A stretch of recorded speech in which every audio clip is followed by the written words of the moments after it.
Today we're going to review a 2019 Audi E-tron, if you couldn't read the description. We're doing so because this is a loaner, as I have my A7 being repaired at the dealership. There's some recalls they had to take care of, apparently a fuel line issue. We're going to take a look at it, and I'm recording this part of the video inside my apartment because obviously I am too embarrassed to record this in front of my neighbors. And yes, I no longer have a garage. So let's get to it. Okay, so now we're doing a review inside the new e-tron Audi. And some of the things I want to point out. First of all, the fits and finishes are very nice. You know, there's a few things I don't know about. Like, I just wish that didn't sound like that there. Maybe that's for utility. It is what it is. On the outside here, you have it's not really what I would call soft, but it looks nice. At least down here though, where you typically would rest a leg or something if you're really tall. But the weirdest thing is that the configuration doesn't ever really put you in that mode. So it's soft leather right here, just kind of very tingy right here. It's not the same quality as this up here. It may look the same, but it's not.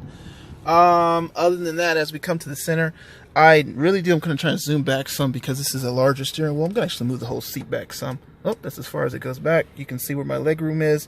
I'm a leggy 6'2", so take it for what you want. I have plenty of space. Here's my driving leg. There's nothing right here that's cutting me off or is going to make me, you know, tired after a bit of time from something on my leg. Didn't feel that way at all. But going back to the steering wheel here, I really like the steering wheel. It reminds me actually of my 944 Porsche. In a lot of the Porsches from the 80s, they went back to kind of a heritage thing, and they kind of made it a very horizontal design. It's very nice. It's airy, but it's utilitarian. And it's nice. I actually was always a big spoke guy until I had the 944, and I like the simplicity of this horizontal design. It's back again in the e-tron. As far as the finishes here, I don't know if this was by design or what, but it just kind of seems weird, the finish. I think it's a satin finish. To me, it looks a little bit pitted, like pitted rims. I don't know how you feel about that. It doesn't shine, and it just has these little speckles of imperfection. And maybe that was by design. Not my most favorite thing to look at. But then we get to the heads-up display. Now, boo, I can't use the actual Google Maps or the Better View without the subscription, which this is not paid for in this rental. Which seems weird because in a rental, you want somebody to buy the car. So, and you want them to think about it. So you want to give them all the features possible so that they just fall in love and want to spend more money. They didn't do that here. Fits and finishes. The gaps around the door test. It's good over there. Over here, it's a little off, to be honest with you. This is a little lower. This is a little higher. Gap is close, I would say that much, but it is definitely off on this door, and this is a brand new car. Love this door handle here that's free and hanging. It reminds me of something like a Lambo, which they're probably stealing cues from or changing them back and forth. Like these, let me feel them. Oh yeah, they feel pretty good. Like the switches themselves, the color, the feel of them look good. That looks pretty well also. And so as we move back around, you have some other features here. Oh, that does nothing. But of course there's your lighting settings that is controlled by this touch hecto feedback sort of thing. I don't know what that is yet. We'll figure that out later. Coming back to here, the hectic feedback, I was thinking it was just a gimmick. I remember when some Android phones, I can't remember which one it was, had the hectic feedback when they first came out, and it feels similar, but it feels fine. And then again, you know, we have the double screens here. I'm going to turn this off because it is starting to get very cold on my back. Audi is still using their perforated seats to cool, unlike some other automakers that are using like a liquid cool, like with Cadillac. They still use fans. I guess I'm a fan. My car, the cooled seats don't work quite as well as they may have once worked. We have the Bang & Olufsen sound system in here, which I've kind of tested so far a little bit. It sounds all right. And then again, I just like to break up a little bit between this finish here, which is like the sort of finish in my A7, this finish, sorry, and this leather with stitching that actually looks realistic, but not like it's, you know, of course, going to melt in the Florida sun. The flat wood, I think it works in this setup, because if this was a shiny wood and the reflection from the sun could kind of be a little bit too much in the situation, I don't even know if it's an option to get a shiny wood or a clear stained wood here, but I would definitely go with the satin or the unfinished wood, whatever we want to call this look. Yeah, other than that, we get down to the shifter. It took me a few minutes to understand. You just basically put your foot on the brake, you know, you flick up for reverse to go in reverse, down for drive, and then park. Everybody has a different thing. This thing itself, which looked really cool, does not even move. It's just a handrest. Yeah, and then we got some more storage area down here. There's wireless charging. My phone isn't compatible with that at all, which is because it's an Android system. But yeah, this looks good. The fingerprints, I was worried about the fingerprints in the sunlight and stuff like that a lot, because again, this is a touchscreen setup, and my fingers tend to sometimes be a little bit oily. This does not have that problem. Let's see what that does. Ooh, look at that. That is pretty darn cool. Look at this thing. Yeah. So yeah, kind of 2D's the cop car in the back at my apartment building. That is a police chief that actually lives here in this building. Nice, very nice guy. But you know, I was worried about the black contrast fingerprints during the day, at least, because this is such a bright screen. You don't see a lot of the fingerprints, which is reassuring. Yeah. So here the car is from the outside. I really like the rims, believe it or not. The rims look really good. Side marker headlights, that light, running light right there, is actually also pretty cool. It just gives it enough presence to the car. I like the E-tron that sits there, and it's actually, is it a backlit a little bit? No, it just looks like it has that orange color there. As we wrap around, you see more of the rims. You see the rooftop. You see, look, it has a sporty look. I love this light bar across the back of the car. I was always a sucker for light bars. Looks good. They didn't put exhaust pipes on there, but I don't really feel like they faked it either. They just put these things down here. Do it one or the other. Either have exhaust pipes or don't show them at all. I think one or the other is much better. Love the back of this car. I'm a big Porsche Macan fan, just from the shapes and sizes, but on the interior it's so small I just can't justify it. This car is not the same. It's actually larger, but the proportions also look very good, meaning that it doesn't look like a big huge SUV. It doesn't have, you know, the bloat around the car at all. It just looks very sportish, very squatted a little bit. Let me see here if I can show you. Squatted, I guess. To step back, to be honest with you, I noticed that I wasn't getting the looks that I usually get in my 2012 A7. Just in a short drive, it just doesn't maybe grab that sort of attention, but that's it. You look on the inside, don't know what that was. You look on the inside, and you still, that was me with the seat all the way back. I still have my backpack there. I definitely don't need that amount of space. I'm probably more so right here. And you still have leg room, which that does not happen in the Macan at all. It does not happen. Coming down, I just noticed the styling cue down here again. Some things I just didn't see on the internet when I was looking at it, and I was going to give it a review. Interesting. I think the car cut off. It did, because those driving lights are now off. And then we get to the front, and the front has its own look. These closed vents, they look, I don't think they open it up, they just permanently close. It looks like it's a part of the molding. And then you have your, I guess, pedestrian driver warning piece right there with the front of the car. So again, this is just an outside look. Okay, so a couple other features that I do like is this lighting on this bar itself, which changes colors, especially when you start the car. Lighting there, it'll change from red to this color to orange. Really cool. I even like the lighting, if you can see, on the on the USB ports and in the SD card. So if you can see this white lighting all around there, just a nice little touch, nice little white lighting right down there over the 12-volt charger. Also, you have some additional storage compartments here, which I believe are cup holders down here. They look, who knows how they work. I think they work some kind of way, but they do feel like they're going to be Porsche flimsy. But we'll see. But yeah, just a couple of nice lighting touches. You can see over there you have your memory settings for your passengers.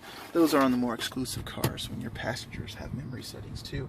That was like on my, I think they took a cue from Mercedes, as you can see there, because on my 2012 Audi, which is pretty much optioned out, I do not have memory settings on my passenger, or my 2008 CLS 550 did have up to 4, which is crazy.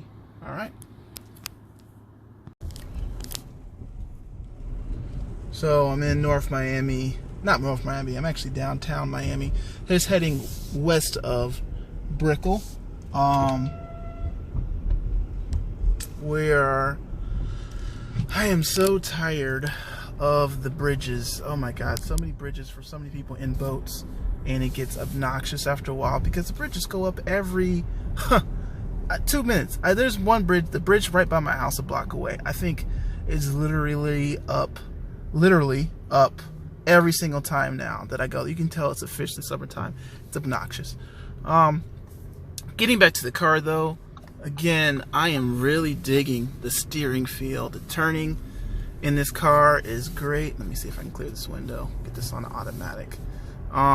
Starting to drizzle lightly here in Miami. It's a little area of downtown here, as I'm a few blocks away. But the feel of this car is actually substantial. It's nice. It's I'm a gearhead, right? I like engines and like spark plugs and sparks and superchargers and turbochargers and I'm gonna admit it that this is actually pretty cool. I don't feel like I'm in an SUV or a crossover or a wagon or whatever you want to label this as. Oh, and if I step on it, holy moly, that was 60. And that was, again, it's not like a, no, I'm gonna admit it, that was a hard punch. See me being hesitant with, you know, liking gas engines, like I can't like this more than than my supercharged 6-cylinder, or let's just say my 5.5 liter V8. Nope, can't be better. But I just hit it and it was better. It was much better. So but the cool thing about it is it doesn't sound electric. It doesn't sound like a little RC car or anything like that. It kind of has this non-fake but artificial sound, I guess. I don't know if I can say it. It doesn't sound fake, but it doesn't sound real either. I don't think it's either. I think it's a little bit of both, and that's what we get here. You can see the heads-up display, multicolored, pretty good, telling me to back off, stop being an Audi driver, which it's almost impossible to do here in Miami, to not drive like a lunatic. And apparently here in Miami, people never use their signals either, which is awesome when switching lanes with a car on the opposite side of you, because nobody knows what anybody's doing if you don't use a signal. Like this guy. This guy is a wow, look at him. Look at you go. You're magnificent. But I just don't feel like I'm trying to conserve when I drive this car. I just feel substantial. And I think it's just because of Audi working with the other automakers that they've consumed and giving their technology and learning at the same time. Oh, I like the dynamic steering. Here we go with this junk again. I thought they would have cleared this by now, but apparently not. We're going to pause the video right here because there's significant road work being done up here, which is causing everybody to go mad, because they don't understand that the 2 lanes in the middle are being blocked for 10 miles with no reason at all. Alright, we'll pause. In the meantime, we're going to talk, and I'm going to talk about, again, the same points I just made, but with more animated and face and beard man look. This car, you know what, they've improved. I'm feeling the flappy paddle on the flappy paddles on the steering wheel. Feels so much better. The A7 had this kind of like grip. I wouldn't even call it grip, but more like cuts or lines, so that I guess you would feel more assured when you're upshifting or downshifting. It failed because they felt way more plastic. They didn't feel as substantial. More durable, I would probably say that, but very light and plasticky. These have these nice chrome flappy paddles, as Jeremy Clarkson would say. They feel great. What else can I say? I'm just very comfortable. Is this the moment? Is this the moment where I go from driving little small sports cars and low Grand Coupes or four-door coupes and getting down to a car to recognizing that I'm 6'2", 30-something years old and about to have knee surgery, so I should upgrade? Is this the point when I say, okay, give it up and stop? I don't know.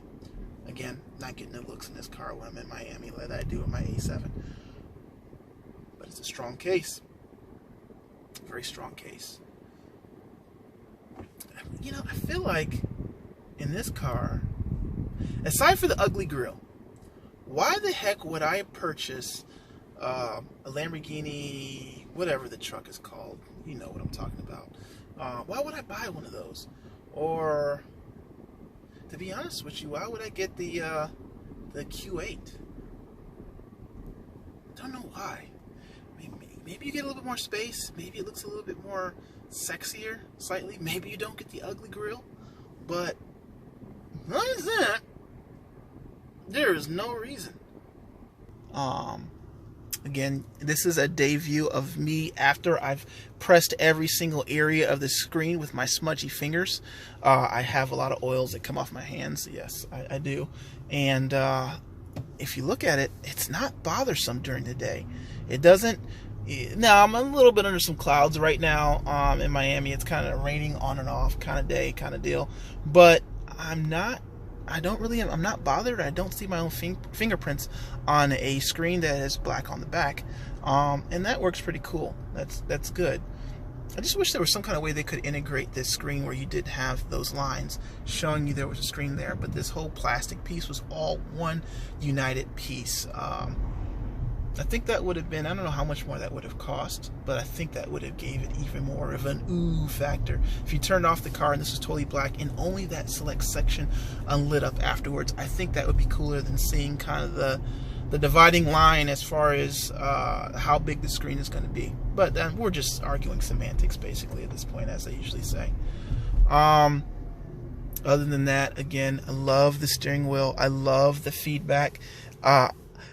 I like how this steering wheel loads, because it loads more like some of my friends' BMWs. When you go into a turn, you feel it, except it's more progressive. It's has more finesse with this load. BMW goes, we're driving straight. You want to turn? Here's all the grip in the world. This does not do that. Audi does not feel that way. If you're not paying attention, you almost feel like it's some part of the body roll or body control, but in a very good way. It makes the car feel more sturdy. That's what we have here. For some reason, Audi continues to put its, and now it's on this side, which I thought before it was on this side. Which side was my cruise control on? I think hopefully it's always on the side. But point is why is it always back here? I like my cruise control on the wheel. My dad has a Cadillac CT6, and it's mounted here. It's nice. I've had a Volvo before, that S60R mounted here. I liked a lot.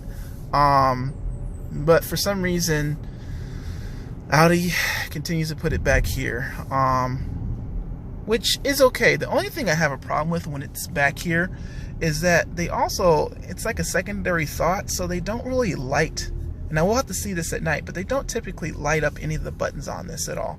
So you can't really see it as well, which is just another kind of like, meh.